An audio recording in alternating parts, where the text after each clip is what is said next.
ఇప్పుడు అథర్వవేద పారాయణ యజ్ఞంలో ఈరోజు 9వ రోజు. ఈరోజు 9వ రోజు.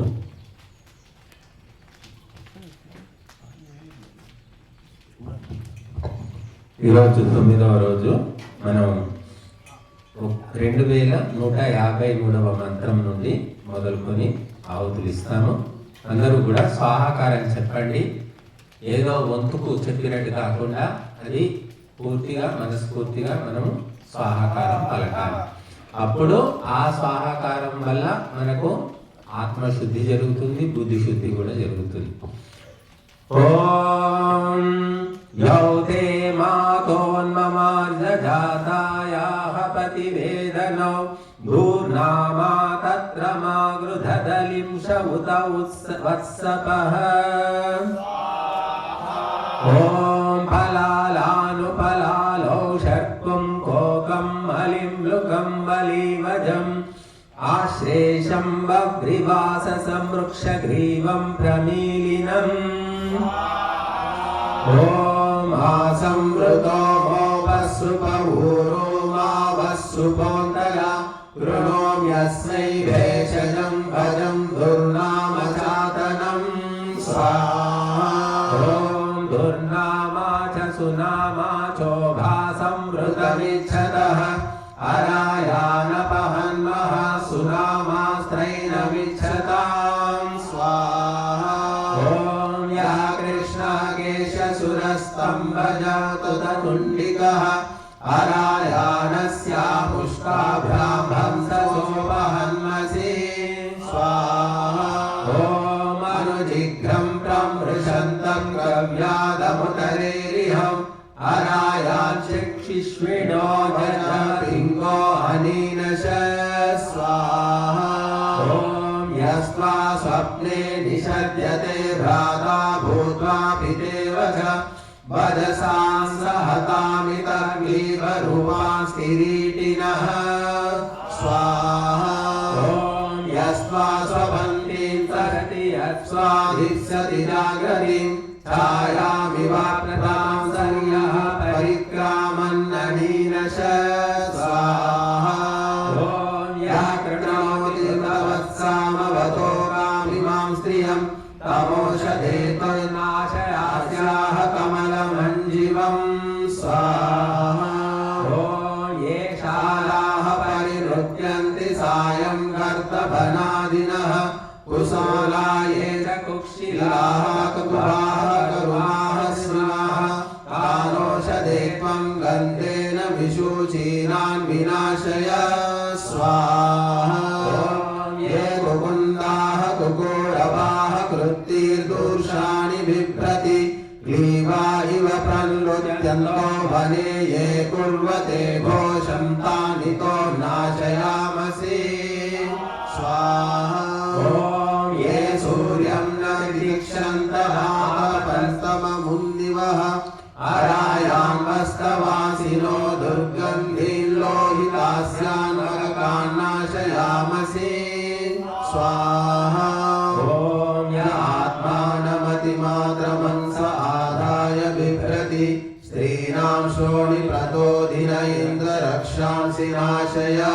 స్వాహా. ఓం ఏ పూర్వే వర్ధోయంతి హస్తే శృంగాణి బిభ్రతః ఆభాకేశాః ప్రహాసినస్తంభే ఏ కుర్వతే జ్యోతిస్తామితో నాశయామసి స్వాహా. ఓం యేషాం పశ్చాత్ ప్రపదాని పురా పాశీః పురోముఖా ఖలజాః శకధూమజా ఉరుండాయే చ మట్మటాః కుంభమృష్కా అయాశవః తానస్యా బ్రహ్మణస్పతే ప్రతిబోధేన నాశయ. ఓం పర్యస్తాక్షా అప్రచంకషా అస్త్రైణాః సంతు షण्डगाः అవభేషజపారయైమాం సంవివృత్సస్య పతి స్వపతిం స్త్రియం స్వాహా. ఓం ఉత్తర్షిణం మునికేశం జంభయంతం మరీమృషం ఉశేషరతమముదం బలం తుండేన ముతశాలుడం पदा प्रविद्य पार्श्यास्तालीं गौरिवस्पन्दना स्वाहा यस्ते गर्भं प्रतिवृषाज्जातं वामारयाति ते पिङ्गस्तमुग्रधन्वा कृणोतु हृदयाविधौ स्वाहा ये अम्नो जातां मारयन्ति सूतिका अनुशेरते स्त्रीभागान् पिङ्गो गन्धर्वान् वातो अभ्रमिवाजतु स्वाहा परिसृष्टं धारयतु यद्धितं मावपादितत् गर्भं तवुग्रो रक्षतां भेषजो हि विभायो स्वाहा पवीनसात्तं गल्वाछाय करुतनग्नकात् प्रजायै पत्ये त्वा पिङ्गा परिपातु किमीधिनः स्वाहा स्याच्चतुरक्षात् पञ्चापाराधनङ्गुरेः वृन्दादपि प्रसर्पता परिपाहि वरीवृता स्वाहा य आमं मां समरन्ति पौरुषेयं च ये क्रविः गर्भान् खादन्ति केशवासानि तो नाशयामसि स्वाहा ये सूर्यात् परिसर्पन्ति सुषेव श्वशुरारधि भजश्च तेषां पिशङ्गहृदये विद्यताम् ॐ पिङ्गरक्षजायमानं मा पुमां संस्त्रियं कन् आण्डादो गर्भान् माधवन् पादस्वेत किमीदिनः स्वाहा ॐ अप्रजास्त्वं मातवत्समाद्रोदमभावयम् वृक्षादिवस्रजं कृत्वा प्रिये प्रतिमुञ्चत स्वाहा ॐ यावप्रभो याश्च शुक्रा रोहिणीरुतपृष्णयः असीग्मीः कृष्णावोषधीः सर्वा अच्छावदामसि स्वाहा त्रायन्तामिमं पुरुषं यक्ष्माद्देवी शितादधि यासां योष्टिता पृथिवी माता समुद्रो मूलं वीरुधां बभूव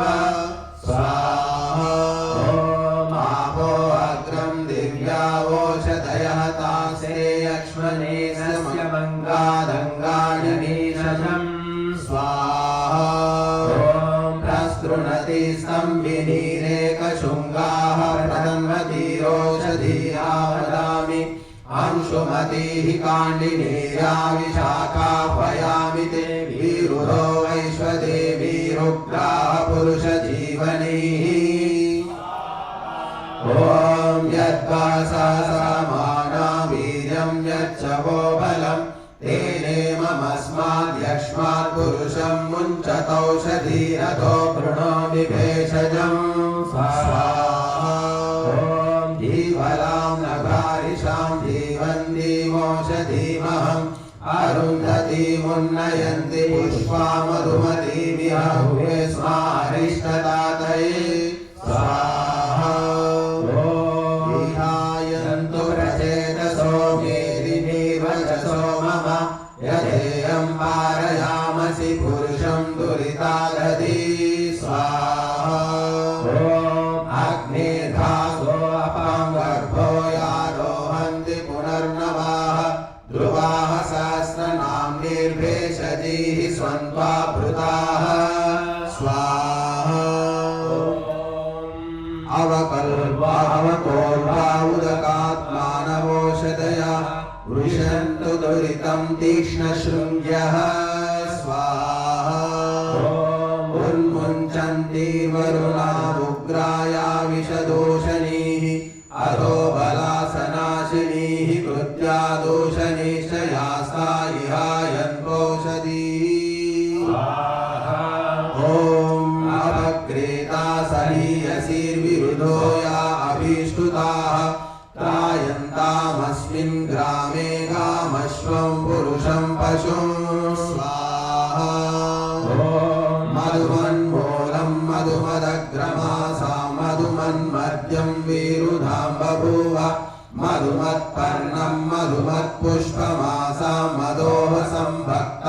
स्वाहामृतस्य भक्षो घृतमन्नं दुःप्रतापो पुरवोऽहं स्वाहा यावतीः कियते श्रामः पृथिव्यामद्योषधीः तामासहस्रपर्यो मृत्योर्मुञ्चन्त्वं हसः स्वाहा मय्याघ्रो मणिमेरुधाम्रायमाणोऽभिषस्तिवाः अमीवाः सर्वा रक्षांस्य वहन्त्यधि दूरमस्व स्वाहा सिंहस्येव सनतोः संविजन्तेऽग्नेरिव विजन्त आभृताभ्यः गवां यक्ष्मा पुरुषाणां वीरुद्भिरतिमुक्तो नाव्यायेतु श्रोत्याः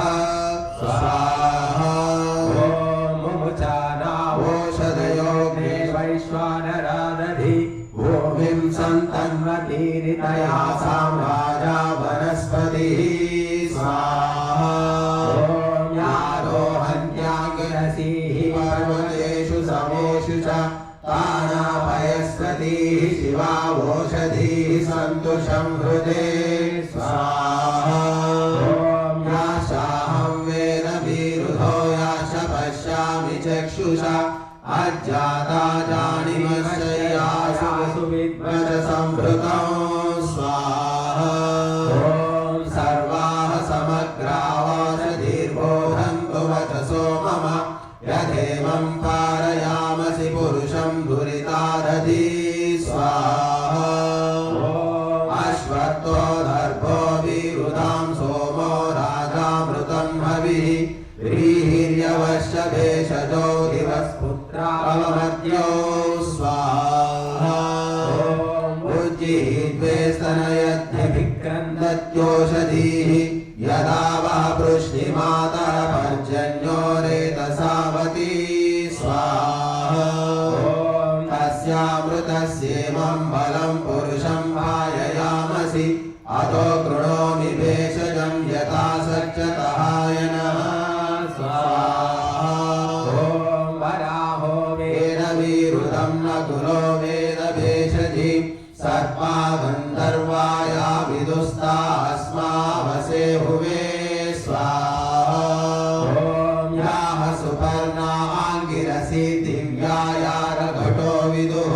वयांसि हंसाया विदुर्याश्च सर्वे पतत्रिणः मृगाया विदुरोषधि सा अस्मावसे भुवे स्वाहा यावतीनामोषधीनां गावः प्राश्नन्यघ्नायावतीनामदावयः तावती स्तुभ्यमोषधीः शर्म यच्छन्त्वा भृताः स्वाहा यावतीषु मनुष्या भेषजं भिषजो विदुः तावतीर्विश्वभेषजीराभरामि त्वामभि स्वाहा पुष्पवतीः प्रसूमतीः फलनीरफलावुत सम्मातरैव दूरामस्मारिष्टतातये स्वाहा पुनर्वाहाशं पञ्चशलादतो दशशलादुत अधो यमस्य पड्वीषाद्विश्वस्मादेव किल्बिषात् स्वाहा ॐ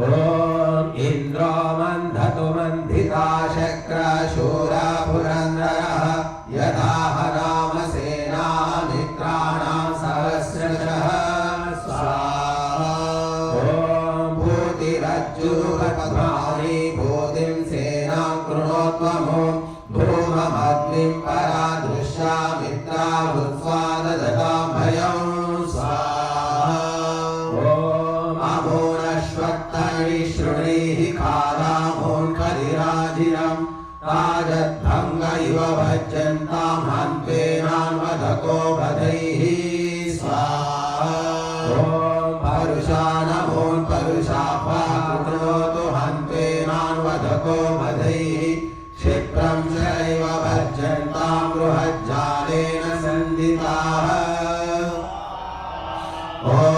अन्तरिक्षं जालमसि जालदण्डादिशो महीः तेनाभिधाय दस्यूनां चक्रसेनामपावप स्वाहा ॐ बृहद्धिदाय शक्रस्य वादिनीवतः तेन शत्रूनभिः सर्वान् युज्य यथा नमुच्छादैकतमश्शनैषाम् ॐ बृहत्तेजालं बृहत्तीन्द्रशूरसहस्रार्कस्य शतवीर्यस्य तेन शतं सहस्रमयुतं यद्भुतं जगानशक्रो दस्यो नाम विधाय सेनया स्वाहा ॐ अयं लोको जालमसीश्चक्रस्य महतो महत् तेनाहमिन्द्रजालेनामोस्तमसाभिदधामि सर्वान् ॐ सेदिरुग्या वृद्धिरातिश्चानपदाचना श्रमस्तस्त्रीश्च गोहश्च तैरमो न विदधामि सर्वान् ॐ मृत्यवेमोर्प्रयच्छामि मृत्युपाशैरमीसिताः मृत्योर्ये अघलाधूतास्तेऽप्ययेनान् प्रतिनयामि बद्ध्वा स्वाहा ॐ नयतामो मृत्युधूताय मधूता अपोभत परसहस्रान्यन्तां वृणेड्वेनान्मत्यं भवस्य ॐ साध्यायेकं नादण्डमुद्यत्ययन्त्योजसा रुद्रायेकं वसवायेकमादित्यैरेक उद्यतः स्वाहा ॐ विश्वे देवा उपरिष्टादुज्जन्तो यन्त्वोजसा मध्ये रघन्तो यन्तु सेनामङ्गिरसो महीं स्वाहा ॐ वनस्पतिर्वानस्पत्यालोषधीरुतवीरुधः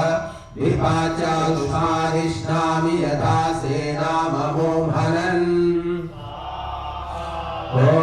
गन्धर्वाप्सरससर्पान् देवान् पुण्यजनान् पितॄन् दृष्टानदृष्टानिष्णामि यथा सेनाममोहनन्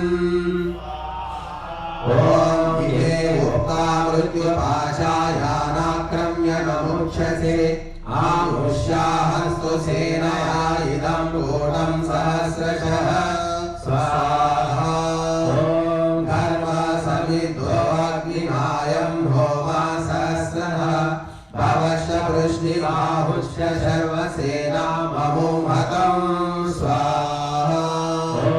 मृत्योराशमापद्यन्तां क्षुधं सेदिं वदं भयम् इन्द्रश्चाशुशिलाभ्यं सर्वसेनाममोहतं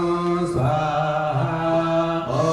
पराजिताः प्रत्रसतामित्रानुत्ताधावत ब्रह्मण बृहस्पतिर्वणुत्तानाममीषामोचिकश्चन स्वाहा ॐ अवपद्यन्तामेषामायुधानि माशकन् प्रतिधामिषुम् अदेशां बहुविज्ञतामि शवोघ्नन्तु मर्मणि स्वाहा ॐ सङ्क्रोशतामेनान्या वा पृथिवी समन्तरिक्षं सह देवताभिः मा जातारं मा प्रतिष्ठां विदन्तमितो विघ्नाना उपयन्तु मृत्युम् ॐ दिशश्च तस्वोषधर्यो देवरथस्य पुरोडाशाः शपान्तरिक्षमुद्धिः या वा पृथिवी पक्ष्यसि ऋतवोऽभिशवोऽन्तर्देशाः किङ्करा वाक्परिरथ्रम् ॐ संवत्सरो रथः परिवत्सरो रथोपस्थो विराडीशाग्निरथमभव इन्द्रासव्यष्टाश्चन्द्रमाः सारथी स्वाहा ॐ इदो जयते विजय सञ्जय जय स्वाहा इमे जयन्तु परामी जयन्तां स्वाहेभ्यो दुराहामीभ्यः नीललोहिते नामो नभ्यवतनोमि स्वाहा ॐ कुतस्थौ जातौ कतमस्सः सोऽर्थः कस्माल्लोकात् कतमस्याः पृथिव्याः वसो विराज सलिलादुदयितां तौ त्वा पृच्छामि कतरेण दुग्धा स्वाहा ॐ यो अक्रन्दयः सलिलं महित्वा योनिं कृत्वा त्रिभुजं शयानः वत्स कामदुभ्यो विराजः सुभाचक्रे तन्वा अपराधैः स्वाहा यानि त्रीणि बृहन्ति येषां चतुर्थं विरुणक्ति वाचं ब्रह्मैन विद्या तपसा विपश्येद्यस्मिन्नेकं युज्यते यस्मिन्नेकं स्वाहा बृहदा परिसामानि षष्ठात् पञ्चाधिनिर्मिता बृहद्या निर्मितं कुतोऽधिबृहतीमिता स्वाहा बृहती परिमात्राया मातुर्मात्राधिनिर्मिता माया हरिज्ये मायाया मातरी परि स्वाहा वैश्वानरस्य परिमोपरि ज्योर्यावद्रोदसी विवबाधे अग्निः तदा षष्ठादामुतो यन्ति सोमा पुदितो यन्त्यभिषष्टमह्नः स्वाहा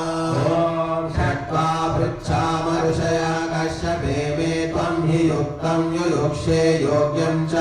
विराजमाहुर्ब्रह्मण पितरं तन्नो विदेहि यदिदा सखिभ्यः ॐ या प्रक्षुता मनुयज्जाः प्रक्षवन्त उपतिष्ठमाना यस्या व्रते प्रसवे यक्षमे यदि सा विराट ऋषय परमे व्योमन् स्वाहा ॐ अप्राणैति प्राणेन प्राणदीनां विराट स्वराजमभ्येति पश्चात् विश्वं वृषन्तीमभिरूपां विराजं पश्यन्ति त्वेन त्वे पश्यन्त्येनां स्वाहा ॐ को विराजो मिथुनत्वं प्रवेद करुतो कल्पमस्याः रमान् को अस्याः कथिता विदुग्धान् को अस्या धाम कथिता व्युष्टिः स्वाहा इयमेव साया प्रथमा व्योक्षता श्रीकरासु चरति प्रविष्टा महान्तो अस्या महिमानो अन्तर्वधूर्जिगाय नवगज्जनित्री स्वाहा ॐ छन्दपक्षे उषसापे पिशाने समानं योनिमनुसं चरेते सूर्यपत्नी सञ्चरत प्रजानदी केतुमती अजरे भूरिरे रसा स्वाहा ॐ मृतस्य पन्थामनुतिस्र आगुस्तयो धर्मा अनुरेत आगुः प्रजामेका जिन्मतुर्जमेका राष्ट्रमेका रक्षति देवयूनां स्वाहा ॐ अग्नि सोमा वदधुर्या दुरायासीत् यज्ञस्य पक्षा वृषयः कल्पयन्तः गायत्रीं त्रिष्टुभं जगति मनुष्टुभं बृहदर्कीं यजमानाय स्वरा भरन्ति ॐ पञ्चव्युष्टिरपञ्चलोहागां पञ्चनामी मृगवो प्रपञ्च पञ्चदिशा पञ्चदशेन क्लुप्ता सा एकमूर्तिरभिलोकनेकम् ॐ षड्जाता भूता प्रथमजागृतस्य षड् सामानि षडहं वहन्ति षड्योगं सीरमरुसाम साम षडाहुर्या वा पृथिवी षडुर्वीः स्वाहा ॐ षडाहुशीतान् षडुमाश उष्णान् ऋतुं नो भृतयतमोतिरिक्तः सप्त सुपर्णाः कवयो निषेदु छन्दांस्यतु सप्त दीक्षाः स्वाहा ॐ सप्त होमाः समिधोः सप्त मधूनि सप्त ऋतवोः सप्त सप्ताज्यानि परिभूतमायन्ताः सप्त घृतानि इति सुमावयं स्वाहा ॐ सप्त छन्दांसि चतुरतराण्यन्यो अन्यस्मिन्नाधार्पितानि कथं स्तोमाः प्रतिष्ठन्ति तेषु तानि सोमेषु कथमर्पितानि स्वाहा ॐ कथं गायत्री वृतं व्यापकं दृष्टुः पञ्चदशेन कल्पते तयस्त्रिंशेन जगति कथमनुष्टुः कथमेकविंशः स्वाहा ॐ अष्टजाता भूता प्रथमजरुतस्याष्टेन्द्र ऋत्विजो दैव्याये अष्टयोनिरदितिरष्टपुत्राष्टामीं रात्रिमभिहव्यमेति स्वाहा इत्थं श्रेयो मन्यमाने रमागमं युष्माकं सख्ये अहमस्मि सेवा समानजन्मा क्रतुरस्ति वा शिवः सः सर्वा संचरति प्रजानन् ॐ श्री अष्टेन्द्रस्य षड्यमस्य ऋषीणां सप्त सप्तधा अपो मनुष्यानौषधिस्तावु पञ्चामृषे चिरे स्वाहा ॐ केवलीन्द्राय रुधिरे हि वृष्टिर्वशं पीयूषां प्रथमं दुहान अथा तर्पय चतुरश्चतुर्धा देवान् मनुष्यान् असुरान् ऋषीन् स्वाहा ॐ को नु गौगयेर ऋषि किमुधामकाशिषः यक्षं पृथिव्यामेकहृदे करुतो कथमोऽनुसः स्वाहा ॐ एको गौरेक एक ऋषिरेकं धामैकधाशिषः यक्षं पृथिव्यामेकहृदे करुतुर्यातिरिच्यते स्वाहा ॐ विराट् वा इदमग्रासि तस्या जातायाः सर्वमविभेद्य मे वेदं भविष्यतीति स्वाहा ॐ सोदग्रामः सागार्हपत्ये चक्राम स्वाहा ॐ गृहमेधि भवतिर्भवति य एवं वेद स्वाहा ॐ सोदग्रामः साहवनीये चक्राम स्वाहा ॐ यन्त्यस्य देवा देवभूतं प्रियो देवानां भवति य एवं वेद स्वाहा ॐ सोदग्रामः सा दक्षिणाग्नौ न्यक्राम स्वाहा ॐ यज्ञर्तो दक्षिणीयो वासुदेयो भवति य एवं वेद स्वाहा ॐ सोदग्रामः सा सभायां न्यक्राम स्वाहा ॐ यज्ञस्य सभां सभ्यो भवति य एवं वेद स्वाहा ॐ सोदग्रामः सा सवितो न्यक्राम स्वाहा ॐ यज्ञस्य समितिं सामित्यो भवति य एवं वेद स्वाहा ॐ सोदग्रामः सा मन्त्रणे न्यक्राम स्वाहा ॐ यन्त्यस्यामन्त्रणमामन्त्रणीयो भवति य एवं वेद स्वाहा ॐ सोदग्रामः सान्तरिक्षे चतुर्था विक्रान्ता तिष्ठ स्वाहा ॐ तादेव मनुष्या ब्रुवन्नियमेव तद्वेद यदुभयमुपजीवे वे मामुपह्वयामहामिति ॐ तामुपाह्वयन्त स्वाहा ॐ ऊर्जये हि स्वये हि सुहृतये हि रावत्ये हीति स्वाहा ॐ तस्या इन्द्रो वत्सहासि गायत्रभिरान्यप्रमोदः स्वाहा ॐ बृहच्चरतन्तरं च द्वौ सनावासां यज्ञाय जियां च वामदेव्यं च द्वौ स्वाहा ॐ ओषधीरेव रतन्तरेण देवादुर्गतो बृहत आपो वामदेव्येन यज्ञं यज्ञाय जियेन स्वाहा ॐ ओषधीरेवास्मै रतन्तरं दुहे गतो बृहत् स्वाहा ॐ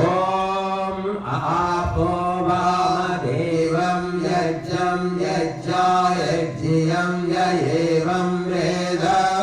स्वाहा ॐ అది ఆ పక్షాన్ని తీసుకోండి అమ్మా